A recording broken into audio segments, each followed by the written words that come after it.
Muy bien, reflexionamos desde la economía junto a Felipe Salce ya en el estudio. Felipe, ¿cómo estás? Economista y también director ejecutivo de Centro Contribuye. Hola Freddy, mucho ¿Cómo gusto. le va? Muy bien, un gusto estar acá siempre. Oye, ya, cosas que están pasando, aranceles, medidas de Donald Trump, ¿qué pasa con los tratados de libre comercio? ¿Cómo nos afecta a Chile? A raíz de este siguiente titular, Felipe. Y se trata de los efectos en Chile de las medidas de Trump, cobre a la baja, dólar al alza y acciones exportadores golpeadas, dice, de exportadores golpeadas. El fin de semana el presidente Trump firmó los decretos mediante los cuales elevó los aranceles para México y Canadá al 25% para sus exportaciones a Estados Unidos. Sabemos que los de México se congelaron al menos un mes, mientras que los productos energéticos como el gas y el petróleo estarán sujetos a un 10% de arancel. Sin embargo, durante la jornada de este lunes, ambos países llegaron a acuerdos con Estados Unidos. Y ahí te lo decíamos, se aplazó un mes la entrada en vigor de las medidas, al menos en México, y China también está expectante por los aranceles que también señaló Trump que iba a subir al gigante asiático. ¿Qué significan estas subidas de aranceles, el cobre, Chile, medio entre medio? ¿Cómo lo ves, Felipe? A ver, sí, pues China también está respondiendo a los aranceles de Estados Unidos, Canadá también está respondiendo a los aranceles de Estados Unidos. Esto es una especie de ciclo que continúa y por eso se le llama guerra comercial, que fue lo que pasó en el mandato anterior de Donald Trump. Hay que entender los aranceles como es literalmente un impuesto o un gravamen a ciertos productos que compra un país a otro país, a exportaciones y a importaciones. Y esos impuestos pueden ser por unidad o ad valorem, que uno sabe el 10%, perfecto, cosas así. ¿Y por qué funciona de esta manera? Estos son políticas muy antiguas de inicio del capitalismo, donde se genera la idea de que al cobrarle impuesto o arancel o gravamen a estos productos extranjeros, digamos China, Canadá o México, yo voy a fomentar mi industria local. Como ahora es más caro traer productos de afuera, voy a fomentar que mi propia industria crezca y eso va a hacer crecer la economía en el mediano o en el largo plazo. Eso se justificaba en el siglo XVII, siglo XVIII, estaba en el siglo XXI y hoy en día de hecho siempre se apela al libre comercio, a que el comercio sea lo más libre posible, eso es al menos en la teoría, pero en realidad los grandes países, los países desarrollados hoy, para desarrollarse lo que hicieron fue proteger sus industrias. Como que se apela al libre comercio de que maximiza el bienestar económico, pero cuando estos países crecieron, estamos hablando de siglo XVII, siglo XVIII, tenían una industria muy protegida. Es súper extemporáneo, ¿eh? Totalmente. A lo que pasa hoy día. Mira, igual que tú opina el Wall Street Journal, ¿no? Diario especializado en la materia. Mira lo que dice. Dice que sobre estos aranceles, dice que Trump y su guerra, él dice que la guerra comercial más tonta de la historia, lo critica el Wall Street Journal según La Tercera, en esta editorial, ¿no? Que criticó la orden del presidente de Estados Unidos que impone estos aranceles. Además va en contra de toda la gran línea del libre mercado que impulsa a Estados Unidos, la ideología del libre mercado. Claro, es que la teoría te dice que el libre mercado, dejar que los mercados fluyan lo más libre posible, va a maximizar el bienestar de todos y por eso los impuestos básicamente como no deberían existir y en esta línea tampoco, no deberían haber impuestos, con eso se maximiza el comercio y todos somos lo más felices posible. Pero cuando uno analiza los datos en realidad y ve cómo estos países que hoy en día te dicen, oiga, usted abra su mercado, estos países lo que hicieron fue en su época cerrar su mercado para potenciar su industria local y gracias a eso hoy en día son desarrollados. Los países desarrollados hoy en día son porque potenciaron su industria local en una época en el pasado, hace mucho tiempo atrás, y hoy en día están donde están. Chile también lo intentó en la década de los 20, la década de los 30 con el modelo EASY, industrialización por sustitución de importaciones. No llegó a grandes cambios, pero Chile también industrializó un poco su país, bien su industria local, bien en desmedro de importación y gracias a eso dejamos de depender en esa época de grandes productos de Europa que se empezaron a fabricar también en Chile. Hoy se hacían autos, camionetas. En su momento sí. Pero hoy en día el comercio está el mundo está tan globalizado, el comercio está tan incorporado en todas las áreas, las cadenas de producción están en distintos países. Es muy común que empresas saquen un recurso en un país, lo armen en otro, lo ensamblen en otro para venderlo finalmente en el país de origen. Eso hoy día está tan naturalizado que volver a una política arancelaria tan fuerte en realidad es, como tú dices, muy fuera de contexto, por así decirlo. Claro, y tonto, como dice el Wall Street Journal, ¿no? Y además que uno, así viéndolo de afuera, ¿no? Si México le deja de enviar frutos o materiales agrícolas, que es lo que más exporta a Estados Unidos, lo va a tener que hacer Estados Unidos. Pero ese kilo de aguacate, como le llaman, o palta, va a salir 4 o 5 veces más caro, ¿no? Ese es el tema. Y de hecho, uno de los... Para el mercado estadounidense, me refiero. Sí, de hecho, las políticas arancelarias de este tipo en realidad son bastante contraproducentes. Uno podría decir, ya, en teoría te podrían ayudar a industrializarte en el mediano o en el largo plazo, pero depende de muchos factores, incluido el proceso en el cual esté el propio país. Y más encima está echando los inmigrantes, que una mano de obra que claro, Estados Unidos ya es un país desarrollado y hay productos que por uno u otro motivo tú igual tienes que importar de afuera porque primero tú no los haces, tú no lo sabes hacer o algunos frutos o verduras no crecen en tu país. Bien, el caso del cobre, Estados Unidos va a seguir necesitando cobre aunque imponga aranceles, eso va a seguir ocurriendo. Y claro, dos consecuencias importantes de estas políticas arancelarias en el corto plazo es que ralentiza el crecimiento económico, bien, o sea, si Estados Unidos podría crecer a un número, ahora va a crecer más despacio, bien, eso es lo que te dice al menos la teoría, y como tú bien decías, el tema del nivel de precios, la inflación. Las políticas arancelarias en el corto plazo generan un efecto inflacionario bastante importante en la economía local. Qué tan grande o qué tan pequeño depende del porcentaje de los impuestos y depende a qué producto se le aplica. Ahora, claro, todo este discurso de ultraderecha, lo vemos también en Milei en Argentina, dicen, claro, vamos a sufrir al principio, pero después seremos grandes nuevamente, ¿no? Claro, que es el logo de Donald Trump, Make America Great Again. Exacto. ¿Y cómo afecta esto a Chile, ¿no? Trayéndonos a nuestra economía, según este titular? Mira, Felipe. Dice que con embajador de Chile en Estados Unidos, Cancillería reúne mesa de trabajo para analizar guerra de aranceles. Además participaron el Ministerio de Minería, la Subsecretaría de Relaciones Económicas Internacionales, Cochilco, Codelco, entre otros. Claro, están preocupados por el cobre, pero además, ¿que se pueden violar estos tratados de libre comercio tan fácilmente? No debería. Ahora, en la práctica puede pasar cualquier cosa, pero claro, Chile tiene tratado de libre comercio con Estados Unidos y de hecho Estados Unidos Donald Trump está pensando en imponer aranceles a México y Canadá, pero recordemos que en el primer mandato Estados Unidos lideró el tratado de libre comercio entre Canadá, México y el mismo Estados Unidos. Entonces es como extraño, por así decirlo, violar ese tratado de libre comercio. En teoría no se debería, a ver, obviamente puede pasar cualquier cosa, pero el tratado de libre comercio está para que se respete y en caso de no respetarse hay multas asociadas y todo, hay juicios internacionales que se pueden llevar a cabo, denuncias, pero claro, eso ya queda en la dinámica de cada país o de cada, ¿cómo decirlo?, de cada institución internacional. Como que podría pasar en principio cualquier cosa. Ahora, yo creo que esta supuesta idea de empezar a colocar aranceles a todo lo que se me ocurre es básicamente una idea para sentarse a negociar, pero en lugar de sentarse a dialogar, sentarse con el garrote, con la pistola en la mesa, porque ya vimos que, por ejemplo, con México ya ha hecho pie atrás. ¿Por qué? Porque llegó a un acuerdo. O sea, es parte de una política internacional un poco agresiva, podríamos estar de acuerdo. Con la inmigración, claro. Claro, con la inmigración, pero es para sentarse a negociar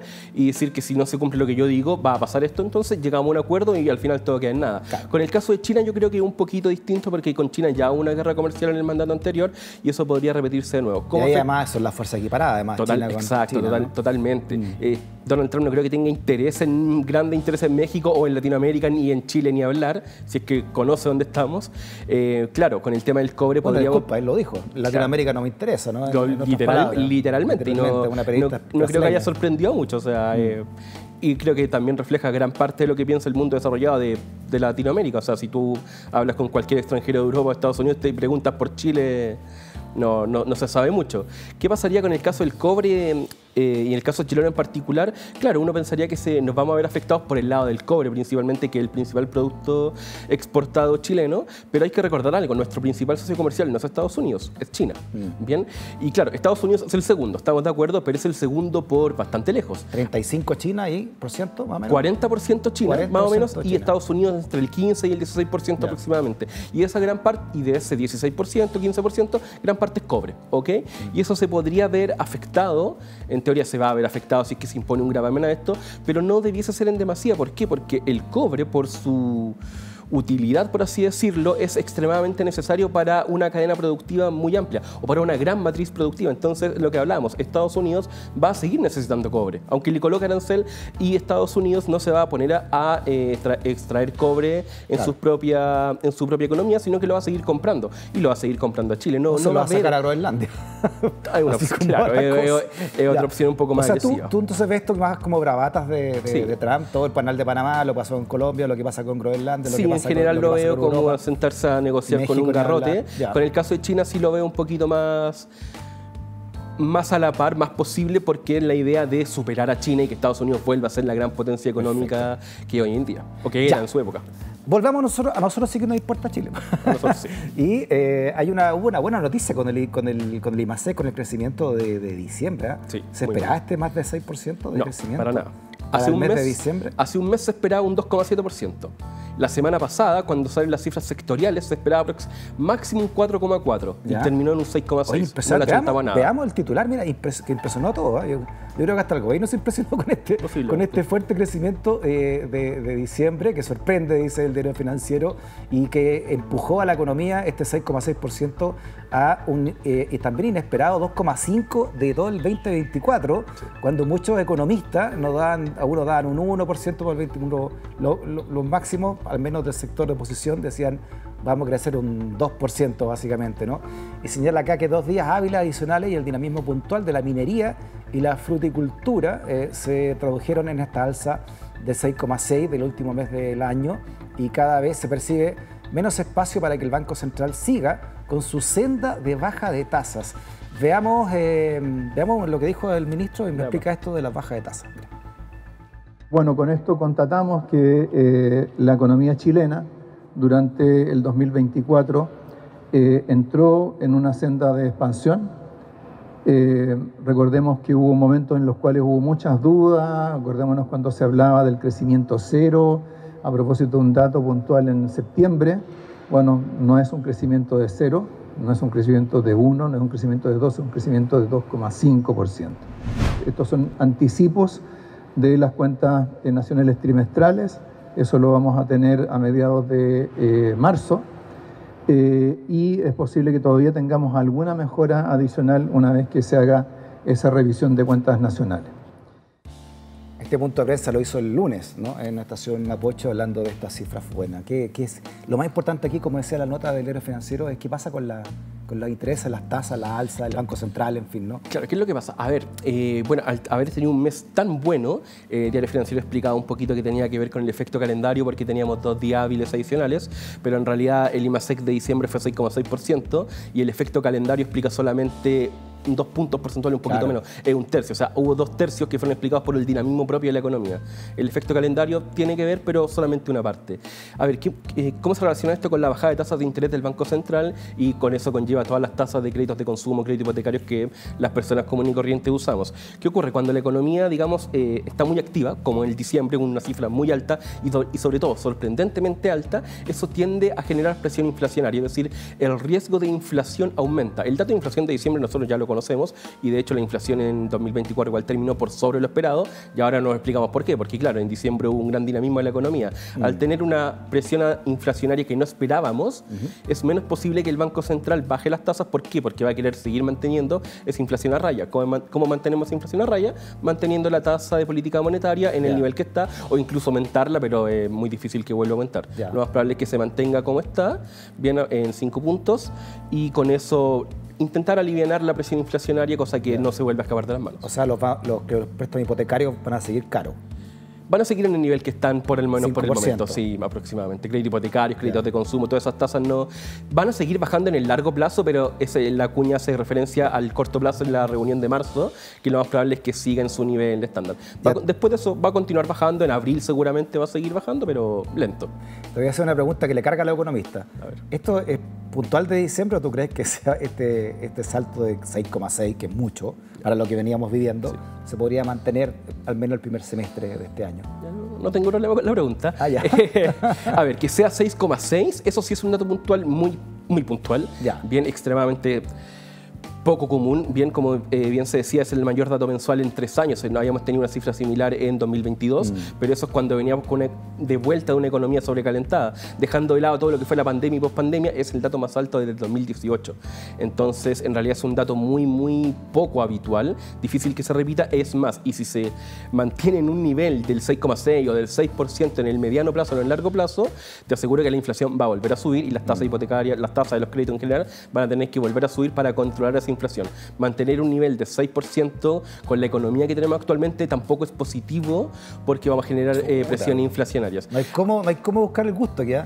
O se crece poco, vamos a crecer de acuerdo al crecimiento. Se crece mucho, pero también es que vamos a crecer de acuerdo al crecimiento tendencial y ese crecimiento está en un 2% aproximadamente. Nosotros logramos crecer un 2,5% hasta ahora, al menos con el IMASEC, en 2024, que está sobre ese crecimiento tendencial. Entonces, claro, anduvimos bien en comparación a lo que podríamos haber hecho. Perfecto. Pero no vamos a volver a crecer al 5%, al 6%. Ya, tú dices que no vamos a quedar en ese el largo plazo, ya. no. Vamos a volver al vamos a seguir en torno al 2,5, 2% seguramente por los próximos 10 años, por lo menos. Ah, sí, ¿eh? Sí, por lo menos. El gobierno que llegue, tú dices que va a gobierno crecer. que llegue, independiente del color, independiente de la persona, no vamos a tener un gran crecimiento económico, salvo que se generen medidas económicas muy grandes, pero esas medidas económicas tan grandes que generan efectos en el corto plazo, como los retiros, por ejemplo, tienen también sus consecuencias muy negativas en el plazo siguiente. Exacto. Bien, entonces la única forma que tenemos de crecer, como crecíamos en la década de los 90 de manera sostenida, ¿Por qué aumentando. se creció tanto en los 90? Porque teníamos un crecimiento tendencial mucho más alto, teníamos mucha más productividad,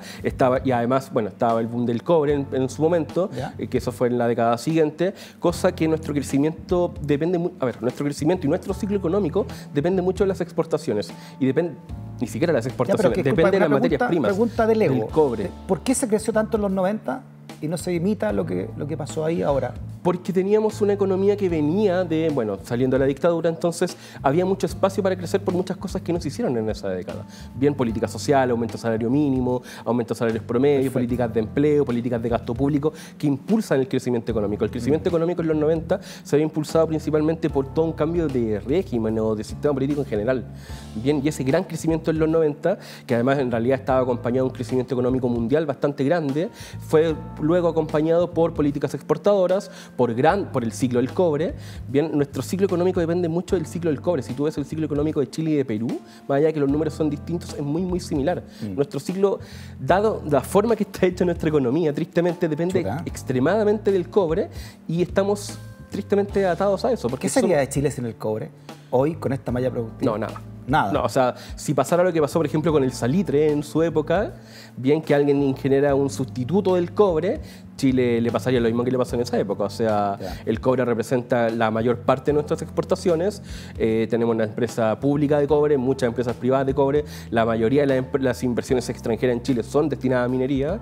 Entonces, si esto dejara de existir, por así decirlo, no, sería un gran problema para el país. Claro, entonces, aunque el litio le esté dando más dinero actualmente. Claro, ese es el desafío de Chile, diversificar nuestra matriz productiva. Una forma a través del litio, podemos por supuesto hacer otras cosas, están todo lo que es frutícola, todo lo que son alimentos, pero claro, nuestro principal producto todavía sigue siendo el cobre. En un futuro podría ser el litio, quizás, pero va a depender de cómo se impulse esta diversificación.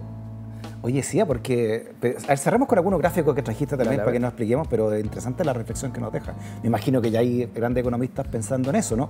¿Qué pasa cuando se nos acabe el cobre, al menos de la manera en que lo estamos teniendo hoy, ¿no? Claro, yo creo que, Chile tiene una mirada, mi crítica particular es que Chile tiene una mirada muy cortoplacista y en el sentido del cobre estamos cómodos, por así decirlo, porque no se vislumbra ningún sustituto que nos releve de este producto, como sí pasó con el salitre en su época. Pero claro, hay que empezar a pensar qué va a pasar cuando el cobre ya no sea el principal producto exportado. De hecho, ya se está transitando a energías más limpias como el litio y Chile está yendo con eso. Fue tarde, esa es la verdad, porque debería ser mucho tiempo, pero en realidad es una preocupación que todos deberíamos tener, porque Chile es extremadamente dependiente del cobre, ese es el problema. Si no está mal exportar cobre, no hay nada, y las empresas mineras no son malas, pero de que un país dependa exclusivamente de un solo producto, como el caso de Chile, es un problema. Lo que siempre nos dicen, no pongamos los huevos en la misma canasta. Exactamente. Más viejo que el hilo negro. Totalmente, es exactamente la misma idea. Y el problema es que Chile le pasa con el cobre hoy en día, pero le ha pasado históricamente, porque Chile es un país exportador de materias primas, como gran parte de Latinoamérica, como gran parte de los países en vías de desarrollo, subdesarrollados, como quieran mirarlo, que dependen del recurso natural que tienen a la mano. El problema es que este sistema económico mundial nos obliga a ser siempre subdesarrollado porque no podemos industrializarlo. Por los tratados de libre comercio que tenemos encima, ¿no? Porque no podemos competir con los que ya tenemos libre comercio. Oye, Nos queda un par de minutos, pero ver. otro problema podría ser el déficit fiscal. Ya. ¿Qué significa, como dijo también el ministro, que crecimos, claro, pero tenemos este déficit fiscal que es acá y una deuda pública que superaron las proyecciones de Hacienda y también de la Dirección de Presupuesto? Según el informe de ejecución presupuestaria dado a conocer durante la noche de este viernes, el saldo negativo de las arcas públicas ascendió a un 2,9% del PIB y la deuda superó el 42% del producto. ¿Qué significan estos guarismos? Son dos cosas distintas. El déficit fiscal es cuando los ingresos del gobierno, del Estado, son menores a los gastos del Estado. ¿Bien? Eso es déficit fiscal. ¿Cómo solucionamos eso? Recaudando más. La única forma es recaudar más y para eso se necesita eventualmente una reforma tributaria que vaya en la línea de aumentar los impuestos a las personas de más altos ingresos, que quizá incluso pueda disminuir los ingresos a los impuestos a las empresas, pero se necesita mayor recaudación para el nivel de gasto público que está teniendo el Estado. Sacar más impuestos siempre Siempre hace un problema, siempre va a ser un problema, siempre una discusión. Tristemente yo creo que es un tema tabú más que otra cosa, pero es una discusión que tenemos que tener. Chile tiene una recaudación muy por debajo del nivel del promedio de la OCDE y de los países desarrollados, así que tenemos que ir en la línea de aumentar la recaudación fiscal para poder tener este gasto público, para poder tener todas las políticas sociales que tenemos. Aumento en la PGU, copago cero, educación gratuita, todo eso cuesta plata y para pagarlo tenemos que tener mayores ingresos. La deuda pública son los compromisos que tiene un Estado, en este caso Chile, con privados o públicos extranjeros. Bien, literalmente cuando tú o yo le debemos plata a un banco, Chile le debe plata a organismos internacionales o a otros países. La deuda pública no es mala per se. Se ha dicho mucho que hoy está aumentando, está en un 42%, el nivel más alto histórico, pero en realidad la deuda pública viene aumentando desde el 2008 casi ininterrumpidamente. Y lo mismo que te decía con el crecimiento económico, esa deuda pública, 42% hoy, va a seguir aumentando en el próximo gobierno y los próximos gobiernos porque viene una tendencia al alza hace más de 10 años, hace más de 15 años de hecho. Entonces en realidad eso no va a cambiar, pero eso no es malo per se. Solamente te quiero dejar un dato: el país más endeudado del mundo es la tercera economía mundial, Japón, que tiene una deuda pública del 258% de su PIB.